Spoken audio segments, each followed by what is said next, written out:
जय हिंद दोस्तों। तो आज के प्रमुख टॉपिक कुछ इस प्रकार हैं कि चाइना पाकिस्तान को दे रहा है 5th generation J-35 fighter jet. भारतीय मूल के श्रीराम कृष्णन को ट्रंप के एआई सलाहकार के रूप में किया गया नियुक्त। तो बढ़ते हैं अपने पहले टॉपिक की ओर। चाइना की तरफ से भी बताया गया है कि चाइना पाकिस्तान को 5th जनरेशन का जो फाइटर जेट है तो उसको चाइना की तरफ से पाकिस्तान को दिया जाएगा, जो कि 40 फाइटर जेट जो स्टील्थ टेक्नोलॉजी आती है 5th जनरेशन में, और चाइना के पास J-35 फाइटर जेट है तो वो पाकिस्तान को देगा, जिससे कि पाकिस्तान में बहुत खुशी का माहौल है। और इन पाकिस्तानी भिखमंगों के पास भले ही आटा और रोटी के लिए पैसा ना हो, मगर ये हथियार बराबर यूएस से या चाइना से बराबर मतलब प्रॉपरली खरीदते रहते हैं, और इंडिया को टेंशन इससे बढ़नी चाहिए और बढ़ती है, क्योंकि इंडिया के पास जो 5th जनरेशन का भी वो अपना हमारा प्रोग्राम है एमका एडवांस मीडियम कॉम्बैट एयरक्राफ्ट। तो ये भारत का 5th जनरेशन का जो फाइटर जेट है वो डेवलप हो रहा है भारत में ही, जो कि स्वदेशी रूप से इंडिया डेवलप कर रहा है। तो उसको अभी बहुत ही ज्यादा डिले है और बहुत ही ज्यादा टाइम लग रहा है 5th जनरेशन का जो स्टील्थ टेक्नोलॉजी, जिससे कि रडार में पकड़ में नहीं आता, 5th जनरेशन के जो एयरक्राफ्ट होते हैं फाइटर जेट, तो वो डेवलप करने में भारत को भी बहुत टाइम लग जाएगा। और ये पाकिस्तान चाइना से उसका 5th जनरेशन का एयरक्राफ्ट ले रहा है, जिससे कि भारत के बाद में मुसीबतें बढ़ाएगा ही बढ़ाएगा। इससे इंडिया को चिंता होनी चाहिए। और इसके साथ साथ तो अब पाकिस्तान के पास भी 5th जनरेशन का फाइटर जेट होगा, और ये यूएस जो है सबसे पहले मतलब फाइटर जेट जो 5th जनरेशन का बना के बैठ गया था, जिसमें कि उसके F-22 रैप्टर और F-35 5th जनरेशन के एयर फाइटर जेट हैं, और वो 6th जनरेशन 7th जनरेशन पर भी काम कर रहे हैं। और रशिया के पास सुखोई Su-57 उनका 5th जनरेशन का एयरक्राफ्ट है फाइटर जेट, जो कि यूएसए के F-35 से काफी सुपीरियर माना जाता है, टेक्नोलॉजी और कॉस्ट में लेकर कम है, जिसकी तरफ भारत का मतलब रुख बढ़ सकता है उसको लेने को, रशिया के Su-57 को जो 5th जनरेशन का फाइटर जेट है, तो उसको हो सकता है भारत परचेज करे, क्योंकि चाइना ऑलरेडी 40 J-35 दे रहा है पाकिस्तान को, तो इससे भारत को भी लेना ही पड़ेगा, नहीं तो फिर पाकिस्तान बार बार थ्रेट देता रहेगा जैसी कि उसकी आदत है। तो चाइना जो है तो ये जो J-35 जेट बनाया है 5th जनरेशन का स्टील्थ टेक्नोलॉजी का, तो ये यूएसए की ही F-35 की चीप कॉपी है, जो कि हो सकता है कि स्टील्थ टेक्नोलॉजी हो या ना हो, चाइना माल आप जानते होगी, और चाइना इस सब चीज में बहुत आगे है। जो रसिया और यूएस के जो नए नए डिफेंस इक्विपमेंट होते हैं नई टेक्नोलॉजी को, तो उनको तुरंत कॉपी मार देता है और कॉपी पेस्ट ही करता है और बना के बहुत ही जल्दी तैयार कर देता है। और ये चाइना की खास बात है कि चाइना मैन्युफैक्चरिंग में बहुत आगे है, और इस बात को चाइना से इंडिया को भी सीखना चाहिए, क्योंकि चाइना का डिफेंस बजट बहुत ज्यादा है इंडिया के मुकाबले, और चाइना के पास बहुत ही जो ये टेक्नोलॉजी वाले हथियार हैं बहुत ही तादाद पर हैं, बहुत ही ज्यादा हैं। और इस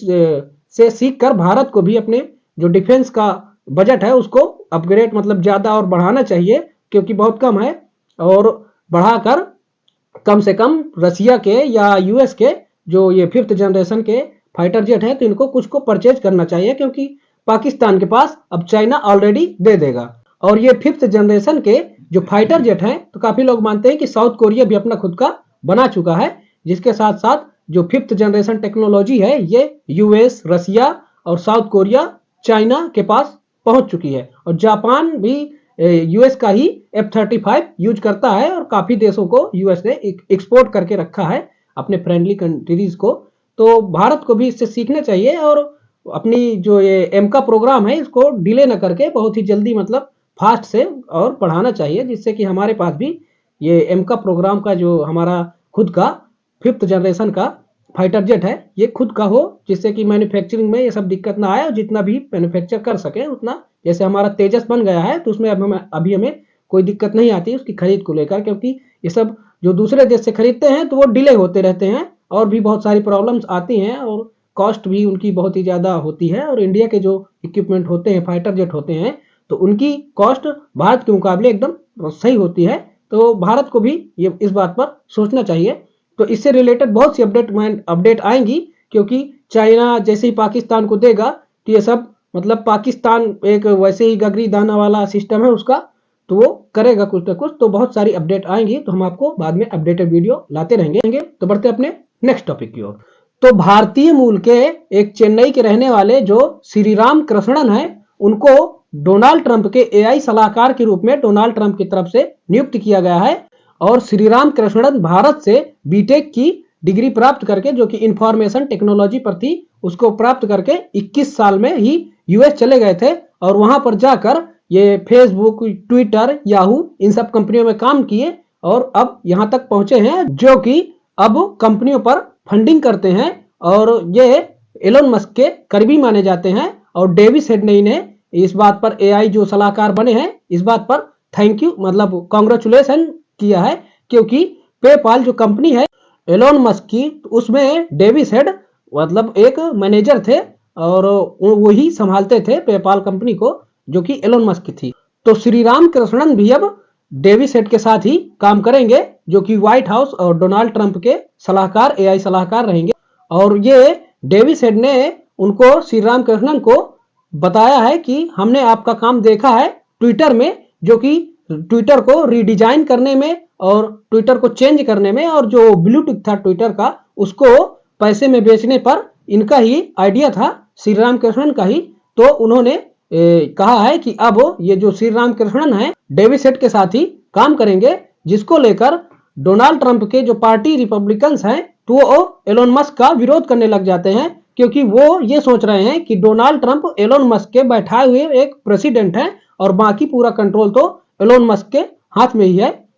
जबकि भारत के जो भारतीय मूल के वहां पर यूएस में इस समय जो कि 2.0 डोनाल्ड ट्रंप की दोबारा सरकार बनी है, तो उसमें बहुत सारे भारतीय मूल के लोगों को जगह दी गई है और मिनिस्ट्री दी गई है, जिनमें सबसे पहले विवेक रामास्वामी जो डोजे थे, डोजे विभाग बनाया था यूएस की खर्चों को कट ऑफ करने के लिए। तो विवेक रामास्वामी को एलोन मस्क के साथ ही काम करने का एक मिनिस्ट्री दी गई थी डोजे नाम की। और फिर काश पटेल को एफबीआई का चीफ बनाया गया था। तो इससे भारतीय मूल के जो बहुत सारे नागरिक हैं, उनको डोनाल्ड ट्रंप की प्रेसिडेंसी में बहुत से